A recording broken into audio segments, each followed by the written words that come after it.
A reforma administrativa do prefeito dos cargos e salários, no nosso ver, nós fizemos uma conta rápida, não economiza, ele gasta mais. Por quê? Porque na lei anterior de 2011, que depois, logo em seguida, que na época do ex-prefeito saudoso Manuel Bertoncini, e que depois foi assumida pelo Olavo Falquete, o Olavo não mudou nenhum artigo dessa lei. Simplesmente ele reduziu a despesa de 40% da ocupação dos cargos. Isso gerou uma economia para os cofres do município.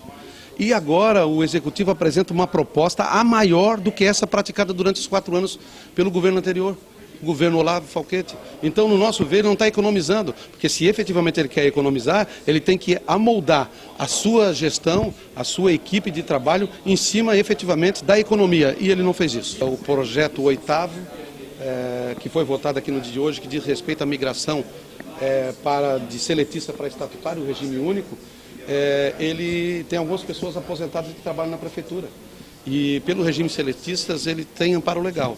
E migrando para o estatutário, que é o regime estatutário, ele tem que ser dispensado.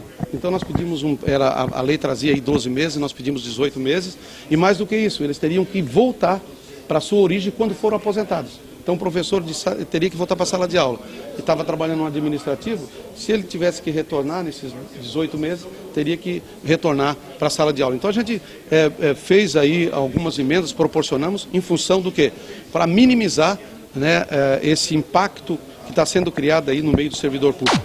O primeiro, que não falte dinheiro para o pagamento da folha dos servidores, e o segundo, que o município possa estar prestando melhores serviços para todos os seus concidadãos. Nós tomamos o cuidado para que o FGTS, que antes era depositado no fundo, ele passe para a folha do servidor.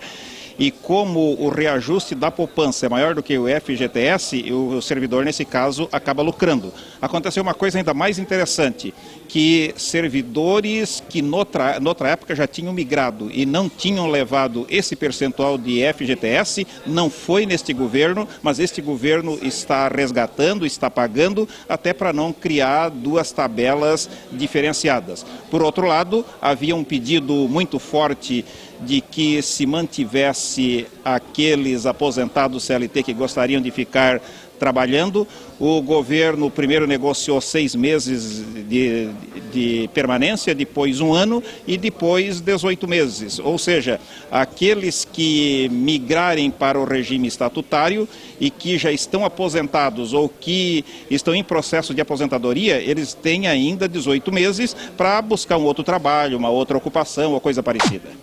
O meu posicionamento foi aquele que eu fui credenciado nas urnas, para fazer uma oposição responsável. No primeiro momento, no nosso estudo, percebemos que a economia não vai ser aquela proposta pelo governo. Esse é o primeiro ponto. O segundo ponto é que nós estamos rebaixando a questão da cultura do nosso município mais uma vez.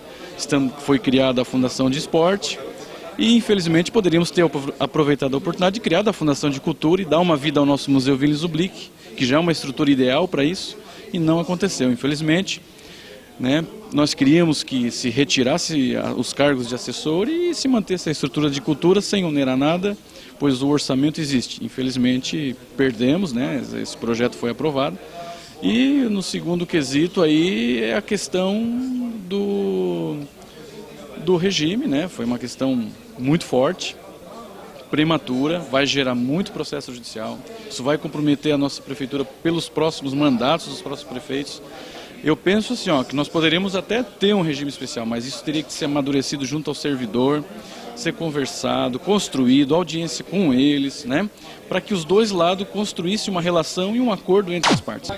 Bom, primeiro eu acho que a avaliação foi extremamente positiva, foram mais de 7 horas de sessão, uma sessão extremamente cansativa. Talvez na história do Legislativo Tubaronense seja a sessão mais longa que nós já tivemos.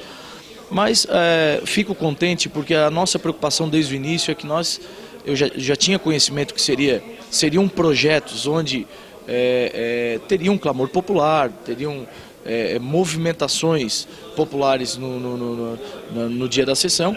Então nós tentamos desde o início, toda a mesa diretora, conduzir essa sessão com muita harmonia, respeitando, dando legitimidade para que todos os vereadores pudessem aqui debater todos os projetos que estavam sendo discutidos, respeitando a oposição, respeitando a situação, que a intenção desde o início era conduzir a casa de maneira muito isenta a sessão. Fico muito contente com isso. A sessão, apesar dos debates calorosos que aconteceram, que é normal que aconteça, que tem que existir esses debates calorosos, porque aqui é um poder independente e nós temos que aqui respeitar a opinião de cada vereador, mas independente disso, houve o respeito por parte dos vereadores, do público presente, que em momentos se manifestava, mas também nunca passou dos limites para que a gente pudesse bem conduzir a sessão.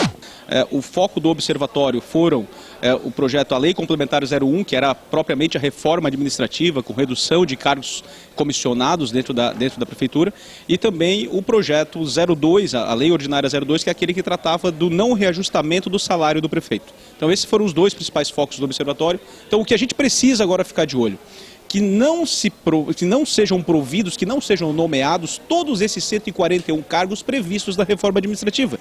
Assim como o prefeito Olávio vinha trabalhando com 60%, 70% daqueles cargos possíveis de nomeação, o prefeito Juarez também pode fazer com que 60%, 70% seja provido desses 141 cargos. O executivo, né, o prefeito Juarez mandou uma proposta ao legislativo de congelamento, de não reajustamento do seu próprio salário pelos próximos 4 anos, e isso já geraria uma economia, porque fixaria um teto no município.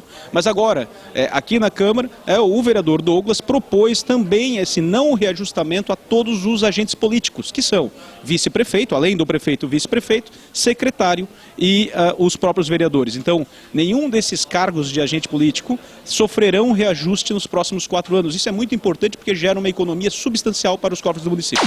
A gente pode avaliar que o seletista ele vai estar sempre regido por uma lei nacional. Essa lei a gente não vai poder mudar, né? Principalmente hoje. Hoje a gente tem as garantias, 13º salário, férias e entre todos os que são constitucionais. Se a gente passar para o estatutário, fica regido por lei do município. E a lei do município ela pode ser mudada constantemente a favor do governo. Então a gente tem esse temor em relação à legislação. Então nós vamos agora avaliar.